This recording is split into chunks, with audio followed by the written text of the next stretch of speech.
A me la percezione sembra positiva. Quando io sono andata ho trovato un servizio molto efficiente, lo stesso i miei conoscenti, per cui non posso dire di più. Facendo un confronto con le altre regioni, mi sembra che il Veneto ci sia stata una buona organizzazione. Quindi lei è fiduciosa?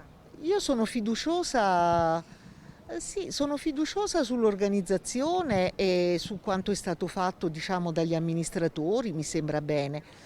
Non ho molta fiducia nelle persone. Sono veloci, sono organizzati, quindi bene direi. E adesso mi pare che stia ingranando fino a, diciamo, inizi di aprile non esisteva. Io ho 70 anni e effettivamente non riuscivo a capire quando sarei andata a fare questa vaccinazione ed ero molto Quindi lei ha arrabbiata. notato un cambio di passo? Sì, io l'ho notato, più che altro l'ho sentito. Per quello che abbiamo visto noi funziona, è bene organizzato, è veloce e non possiamo dire niente. Noi non abbiamo niente da dire perché siamo già stati vaccinati.